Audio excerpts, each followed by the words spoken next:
Hello students, part 2 में हम अब नील की खेती के बारे में बात करेंगे। बंगाल में नील एक नई नकद फसल के रूप में प्रारंभ की गई, जबकि यह एक यूरोपियन उद्योग था और इस पर हम देखते हैं कि ब्रिटिश लोगों का पूर्ण नियंत्रण था। भारत में नील उद्योग की सफलता के दो ही प्रमुख कारण यहाँ पर हमारे को दिखाई पड़ते हैं। पहला तो ये कि अंतर्राष्ट्रीय बाज़ार में नील की लगातार मांग बढ़ती गई थी, और दूसरा कि पुराने जो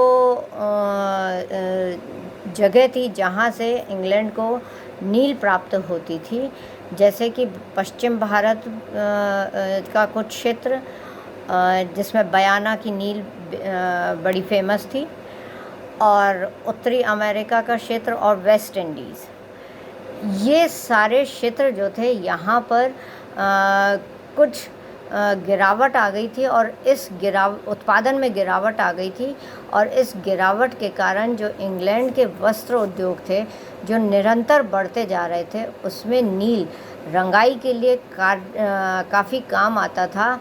तो हम देखते हैं कि इनके उत्पादन कम होने के फलस्वरूप भारत में इंग्लैंड ने बंगाल में एक नई उत्पादन को जोड़ दिया या बल दिया, जिसे हम जो कि नील का उद्योग था। 1740 में हम देखते हैं कि नील एक प्रमुख उद्योग के रूप में भारत में स्थापित हो चुका था। भारत में कंपनी को बंगाल में, क्योंकि वस्त्र उद्योग अब पतन उन्मुख हो रहा था, तो ऐसी स्थिति में उन्होंने रंगाई के लिए एक नए फसल के उत्पादन को प्रोत्साहित किया, जो कि उनके उत्पादन के फलस्वरूप उनकी आमदनी में बढ़ोतरी कर सकता था। कंपनी ने यूरोपियन नील की खेती करने वालों को यहाँ पर ऋण दिया। उत्तर भारत की नील, जो कि यह कहा जाने लगा कि बहुत ही सस्ती और गुणवत्ता में कम है, इसीलिए हम यूरोपियन नील को संरक्षण दे रहे हैं। परंतु 1810 में कंपनी के संचालक मंडल के अनुसार बंगाल की नील बहुत अच्छी थी और अधिकांश यूरोप के देशों की ज़रूरतों की वह पूर्ति करती थी, और वे यह भी मानते थे कि इसका कोई भी प्रतिद्वंदी नहीं हो सकता है। परंतु 1829 फिर भी अंग्रेज़ों ने यूरोपियन लोगों को नील की खेती यहाँ पे करने के लिए बढ़ावा दिया था, जिसके फलस्वरूप 1829-30 में यह उत्पादन बढ़ कर के 1,32,946 मन हो गया था, यानी इतनी बढ़ोतरी हुई थी। 1826 और 35 के मध्य में, मतलब 30 तक तो यह उद्योग काफ़ी अच्छा रहा, परंतु 35 तक आते आते हम देखते हैं कि दो कारणों से इस उद्योग को, नील की खेती को धक्का लगा था। वह यह कि बंगाल और इंग्लैंड दोनों में ही 1826 के पश्चात आर्थिक मंदी प्रारंभ हो गई थी, जिससे लंदन में नील के बाज़ार पर प्रतिकूल प्रभाव पड़ा था।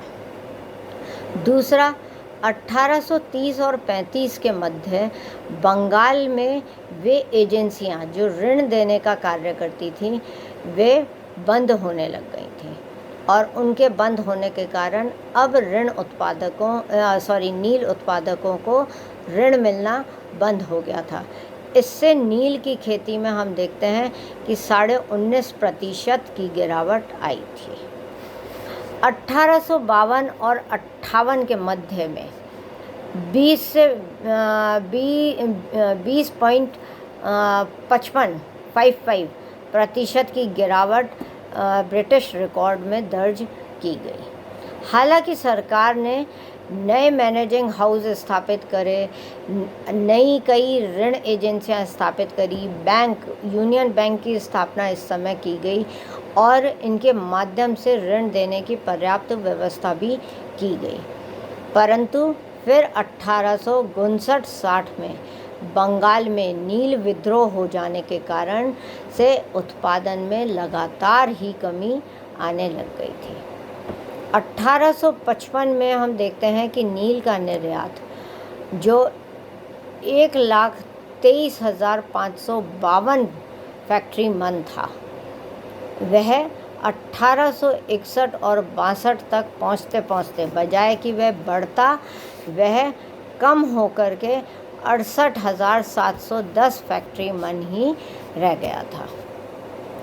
इसके बाद हम देखते हैं कि बंगाल में नील की खेती लगभग बंद हो गई थी, परंतु बिहार में इसमें अब वृद्धि हो गई थी।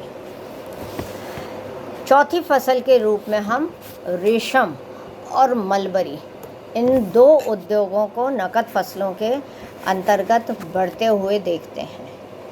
1757 तक बंगाल का जो रेशम था वह अंतर्राष्ट्रीय बाज़ार में बहुत ही उम्दा किस्म का या अच्छा माना जाता था, उसकी कोई भी बराबरी नहीं थी। परंतु फिर हम देखते हैं कि अंग्रेज़ों ने प्लासी विजय के उपरांत जिस तरह से अपना व्यापार यहाँ पर स्थापित किया था और उसके लिए उनको ज़रूरी था कि वह कच्चे रेशम के धागों के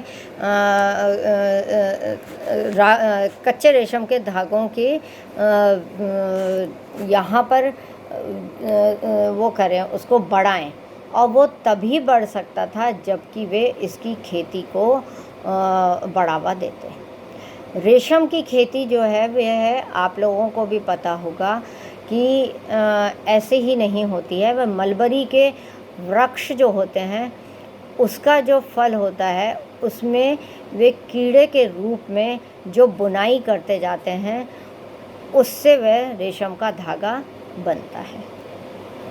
तो इस रेशम के धागे के उत्पादन बढ़ाने के लिए ज़रूरी था कि वे मलबरी के वृक्षों की खेती बढ़ाई जाए।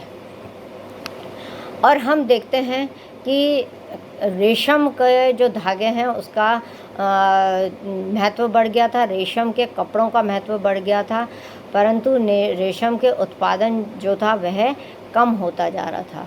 अतः कंपनी ने परिवर्तन किया, अपनी नीतियों में परिवर्तन किया और कपड़े उद्योग में कच्चे रेशम के लिए बढ़ती मांग को पूर्ण करने के लिए योजनाबद्ध तरीके से कार्य किया और कच्चे रेशम की सप्लाई बढ़ाने और उत्तम गुणवत्ता वाले धागे को तैयार करने के लिए, को पाने के लिए उन्होंने मलबरी वृक्षों की खेती को बढ़ाया। इसके लिए सरकार ने कई प्रयत्न भी किए।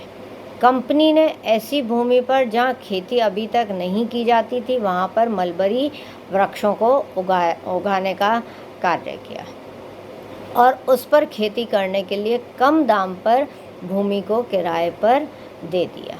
परिणाम स्वरूप उत्पादन में कुछ वृद्धि हुई भी, परंतु 1779 से 1785 के बीच में हम देखते हैं कि फिर कमी आई थी, क्योंकि ये अमेरिका का स्वतंत्रता संग्राम प्रारंभ हो गया था, जिसके फलस्वरूप कंपनी की वित्तीय स्थिति ठीक नहीं होने के कारण कच्चे रेशम की खरीद में कमी आ गई थी।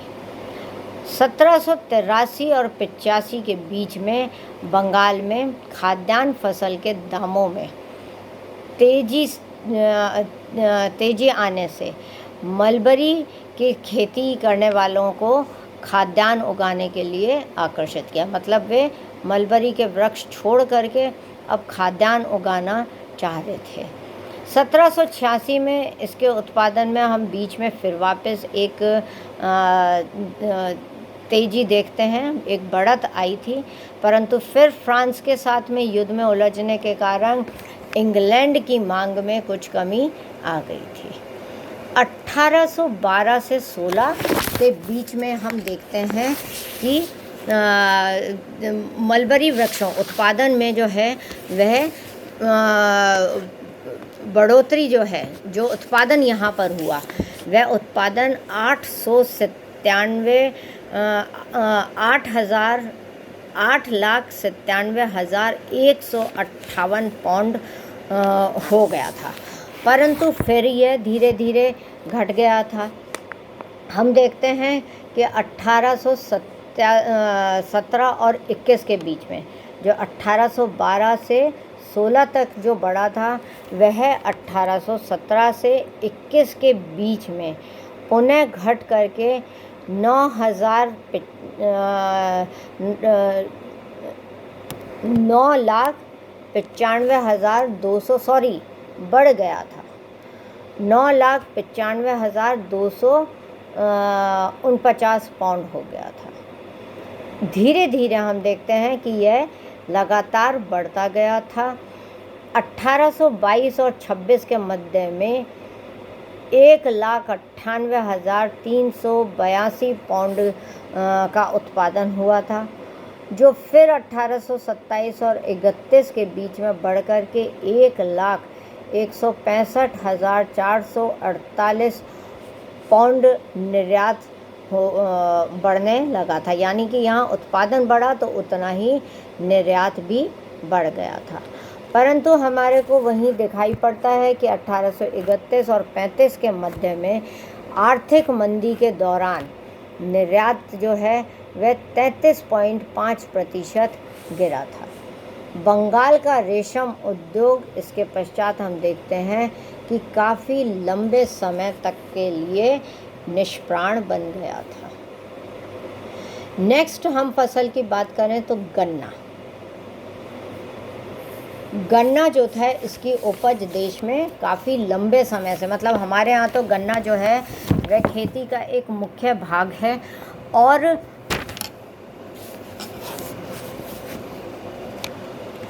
ब्रिटिश शासन में इसकी पैदावार यानी कि गन्ना की पैदावार काफ़ी बढ़ गई थी और कई यूरोपियन कंपनियां इस गन्ने से बनी शक्कर को निर्यात भी कर रही थी। बंगाल का चीनी उद्योग जो कभी काफ़ी संपन्न हुआ करता था 1740 और 70 के मध्य में काफ़ी गिर गया था। इंग्लैंड में शक्कर की खपत 1784 ईस्वी के एक्ट के द्वारा चाय पर आयात कर घटाने से बढ़ गई थी। मतलब चाय पर क्योंकि आयात कर ख़त्म कर दिया गया, तो जब आयात कर ख़त्म हो गया तो इसके फलस्वरूप चाय फ्रीली वहाँ पे मंगाई जाने लगी और चाय के साथ ही साथ चीनी की खपत भी बढ़ने लग गई थी। इसलिए बंगाल की सरकार से जल्दी से काफ़ी मात्रा में शक्कर इंग्लैंड भेजे जाने की मांग की जाने लगी थी।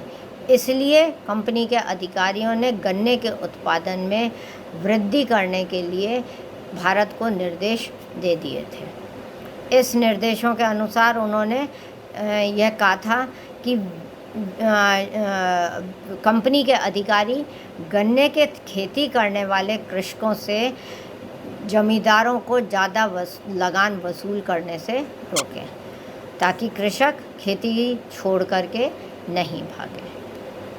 दूसरा, उन्होंने कहा कि देसी खेती व चीनी बनाने के देसी तरीके बढ़ती हुई चीनी बाज़ार की ज़रूरतों की पूर्ति नहीं कर सकता है, अतः यूरोपियन औद्योगिक तरीक़ों को यहाँ पर भारत में प्रयोग में लिया जाना चाहिए।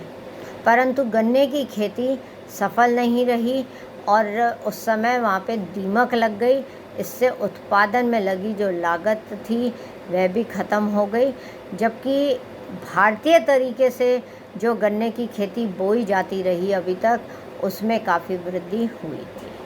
तो यूरोपियन तरीका जो यहाँ पर प्रयोग में लिया गया उससे गन्ने की खेती बर्बाद ही हुई थी। 1813 में इंग्लैंड में बंगाल से आयातित शक्कर के मुकाबले में वेस्ट इंडीज़ से आयातित शक्कर पर जब कम शुल्क लगने लगा तो बंगाल की शक्कर का निर्यात बढ़ाया नहीं जा सका, क्योंकि वेस्ट इंडीज़ से कम टैक्स देना पड़ रहा था तो वो वहाँ की शक्कर मंगा रहे थे। और भारत की शक्कर पे जब निर्यात कर बढ़ा दिया तो इंग्लैंड के उद्योगपतियों ने भारत की शक्कर मंगाना कम कर दिया। 1824 में हम देखते हैं कि बंगाल की शक्कर पर 100% कर बढ़ा दिया गया, यानी 100 रुपये की चीनी है तो 100 रुपये ही उनको कर देना पड़ता था, यानी 200 रुपये की शक्कर पड़ेगी। तो हालांकि 1830 में इसे घटा करके फिर 79.27% कर भी दिया था, परंतु हम देखते हैं कि फिर भी बंगाल की शक्कर का 1830 और 34 के मध्य में निर्यात 55.67% नीचे गिर गया था। 1836 के बाद वेस्ट इंडीज़ और बंगाल दोनों का आयात कर बराबर कर देने से पुनः भारत का व्यापार फलने फूलने लगा था। 1836 और 46 के मध्य निर्यात 836% बढ़ा था, अर्थात 7,184 टन से बढ़ कर के 67,270 टन अब निर्यात होने लगा था। इससे प्रभावित होकर के अब मॉरिशस और वेस्ट इंडीज़ में भी गन्ने उत्पादकों ने बिहार में भी उन्होंने पूंजी निवेश करना प्रारंभ कर दिया था, परंतु अनुपयोगी मशीनों के आयात से और वेस्ट इंडीज़ के गन्ने की जो किस्में हैं उनको बोने के असफल प्रयास जो भारत में लगातार किए गए, उससे उत्पादन को बढ़ाया नहीं जा सका। भारतीय गन्ना जो था वह उसकी मांग लगातार ही बढ़ी रही। नेक्स्ट फसल की हम बात करें तो जूट वाणिज्यिक फसल में परिवर्तित कर दी गई थी। 1830 तक जिस जूट का निर्यात भारत में बिल्कुल नगण्य था, क्योंकि इंग्लैंड में इसकी बुआई नहीं हो पाती थी जूट की, तो इंग्लैंड अभी तक अपनी आवश्यकता की पूर्ति रूस से कर रहा था। पर 1830 से मशीनों द्वारा जूट की बुनाई संभव हो जाने के कारण वहाँ पर जूट की मांग बढ़ने लगी थी। और 1853 और 56 के मध्य में क्रीमिया के युद्ध के कारण रूस से पटसन का निर्यात जो था वह कम हो गया था, इसलिए अब बंगाल में पटसन की खेती करना ही हितकर समझा गया था। और इसके लिए दिनाजपुर में ऐसी भूमि जो चावल के लिए उपयोगी नहीं थी, जो बिल्कुल चावल जहाँ पर अब नहीं हो पा रहा था, उस पर अब पटसन की खेती प्रारंभ की गई। और पश्चिम बंगाल में उत्पादित माल को तैयार रूप देने के लिए बहुत सारी मिलें खोली गई थी। 1864 में 84 में हम देखते हैं कि जूट मिल एसोसिएशन की स्थापना की गई थी। जूट का निर्यात भी निरंतर बढ़ता रहा था। 1879-80 से लेकर के हम 1884 के मध्य से हम देखते हैं कि भारत से 125 मिलियन रुपए की कीमत का जूट का निर्यात किया गया था। 1890 से 1904 के मध्य निर्यातित जूट की कीमत हम देखते हैं कि 82.7 मिलियन रुपया हो गया था। प्रथम महायुद्ध में जूट की मांग के बढ़ जाने से जूट के उद्योग का आगे भी विस्तार किया जाने लगा था। इस वीडियो में हम यहीं तक पढ़ेंगे, नेक्स्ट वीडियो में हम फिर आगे बात करेंगे। Thank you.